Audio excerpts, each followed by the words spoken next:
எஸ்ஐயா அதிகாரம் 60. எழு, ஒளி வீசு, உன் ஒளி தோன்றியுள்ளது. ஆண்டவரின் மாட்சி உன்மேல் உதித்துள்ளது. இதோ இருள் பூவுலகை மூடும். காரிருள் மக்களினங்களை கவ்வும். ஆண்டவரோ உன்மீது எழுந்தருள்வார். அவரது மாட்சி உன்மீது தோன்றும். பிற இனத்தார் உன் ஒளி நோக்கி வருவர். மன்னர் உன் இதய கதிர் நோக்கி நடை போடுவர். உன் கண்களை உயர்த்தி உன்னை சுற்றிலும் பார். அவர்கள் அனைவரும் ஒருங்கே திரண்டு உன்னிடம் வருகின்றனர். தொலையில் இருந்து உன் புதல்வர் வருவர். உன் புதல்வியர் தோளில் தூக்கி வரப்படுவர்.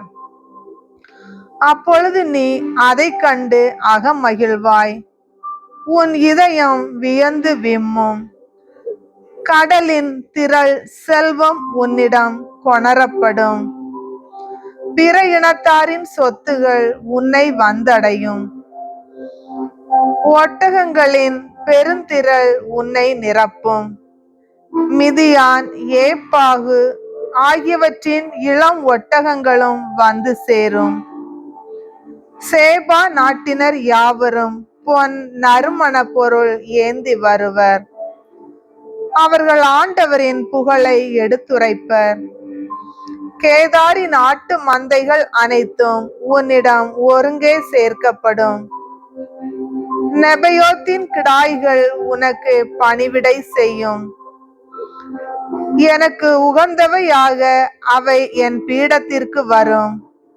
இவ்வாறு மேன்மை மிகு என் இல்லத்தை பெருமைப்படுத்துவேன். மேகங்கள் போலும் பலகனி நோக்கி பறந்து செல்லும் புறாக்கள் போலும் விரைந்து செல்லும் இவர்கள் யார்? தீவு நாடுகள் எனக்காக காத்திருக்கும்.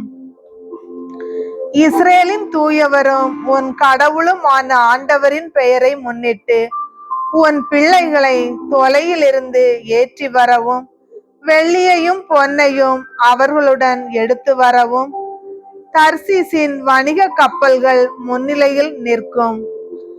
ஏனெனில் இஸ்ரேலின் தூயவர் உனக்கு மேன்மை அளித்துள்ளார். அந்நிய நாட்டவர் உன் மதிர்ச்சுவரை கட்டி எழுப்புவர். அவர்களின் மன்னர் உனக்கு பணிவிடை செய்வர். ஏனெனில் சினமுற்று நான் உன்னை நொறுக்கினேன். நான் கனிவுற்று உனக்கு இரக்கம் காட்டியுள்ளேன். உன் வாயில்கள் எப்போதும் திறந்திருக்கும். ராப்பகலாய் அவை பூட்டப்படாதிருக்கும். பிற இனத்தாரின் செல்வம் உன்னிடம் கொண்டு வரப்படவும், அவர்களின் மன்னர் ஊர்வலமாய் அழைத்து வரப்படவும் அவை திறந்திருக்கும். உனக்கு பணிபுரியாத வேற்று நாடோ அரசோ அழிந்துவிடும். அவை முற்றிலும் பாழடைந்து போகும். லெபனோனின் மேன்மை உன்னை வந்து சேரும். என் திருத்தூயகத்தை சுற்றியுள்ள இடத்தை அழகுபடுத்த தேவதாரு, புன்னை, ஊசியிலை மரம் ஆகியவை கொண்டு வரப்படும். என் பாதங்களை தாங்கும் தலத்தை மேன்மைப்படுத்துவேன். உன்னை ஒடுக்கியவரின் புதல்வர் உன்னிடம் தலை வணங்கி வருவர்.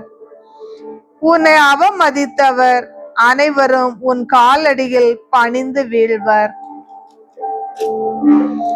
ஆண்டவரின் நகர் என்றும் இஸ்ரேலின் தூயவரது சீயோன் என்றும் உன்னை அவர்கள் அழைப்பர்.